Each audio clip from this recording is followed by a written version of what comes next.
News టీవీకి స్వాగతం. నేను అనూష. శ్రీ సత్యసాయి తాగునీటి పథకానికి వెంటనే నిధులు విడుదల చేసి తమకు వేతనాలు ఇవ్వాలని సత్యసాయి వాటర్ సప్లై పథకం కార్మికులు డిమాండ్ చేశారు. 6 నెలలుగా ప్రభుత్వం జీతాలు ఇవ్వకుండా తమ కుటుంబాలను రోడ్డున పడేశారని సత్యసాయి తాగునీటి పథకం కార్మిక సంఘాల ఐక్య వేదిక నాయకులు ఉపేంద్ర, రాము ఆగ్రహం వ్యక్తం చేశారు. ఈ రోజు వారు కొత్త చెరువులో ప్రభుత్వానికి వ్యతిరేకంగా నిరసన ర్యాలీ చేపట్టారు. ఈ సందర్భంగా వారు మాట్లాడుతూ సత్యసాయి సెంట్రల్ ట్రస్ట్ నుంచి ప్రభుత్వం ఈ పథకాన్ని టేక్ ఓవర్ చేసుకున్నాక నిధులు, వేతనాలు ఇవ్వడం లేదన్నారు. వెంటనే వేతనాలు చెల్లించకపోతే తమ ఉద్యమాన్ని తీవ్రతరం చేస్తామంటున్న సత్యసాయి వాటర్ సప్లై పథకం కార్మిక సంఘం నేతలతో మా ప్రతినిధి Uddandam Chandrasekhar face to face.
ఉమ్మడి అనంతపురం జిల్లాలకు వరప్రదాయినిగా ఉంది శ్రీ సత్యసాయి నీటి పథకం.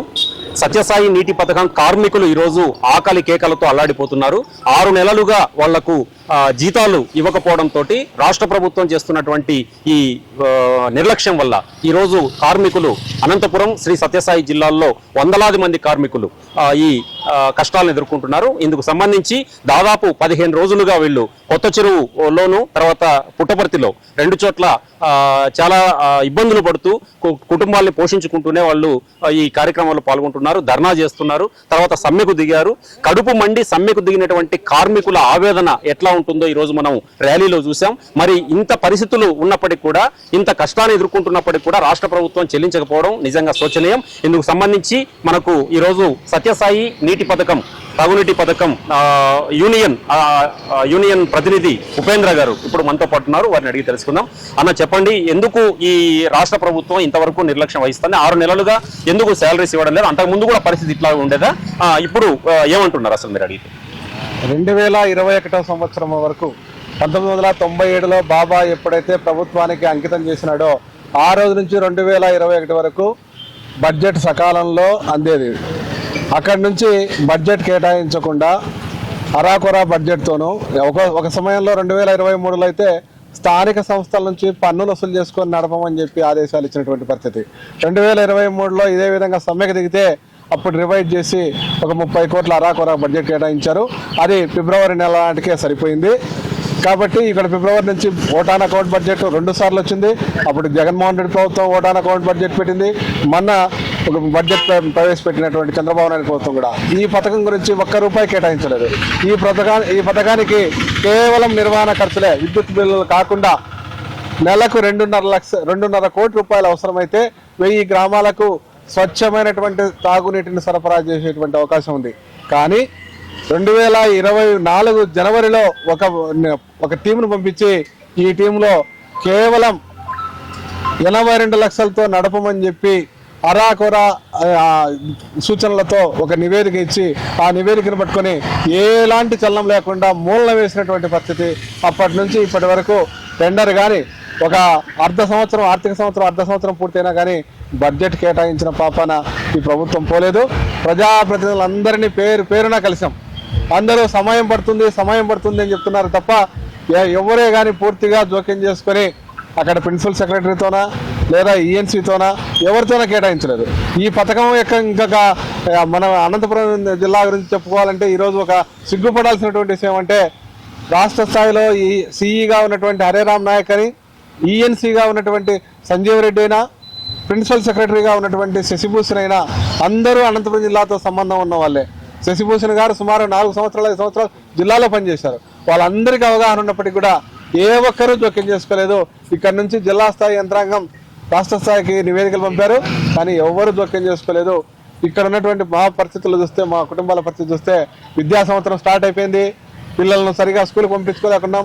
ఇంజనీరింగ్ కాలేజీలో బయటకు వచ్చినటువంటి పిల్లల నుంచి కూడా అక్కడ ఫీజులు కడితే తప్ప ఇవ్వలేనటువంటి పరిస్థితి. పూర్తిగా ఒక కష్టం కాదు, ఇంటి బాడీలు చెల్లించలేక అక్కడ ఇంటి ఓనర్లతో ఇల్లు మార్పించి ఒత్తిడి, సామాన్లు బయటకు వేసేటువంటి దుస్థితి, ఇలా రకరకాలైనటువంటి దుస్థితితో ఉంది. ప్రధానంగా ఇప్పుడు మీ డిమాండ్లు ఏంటంటే, మొదట బడ్జెట్ కేటాయిస్తే సచావుగా నడుస్తుంది.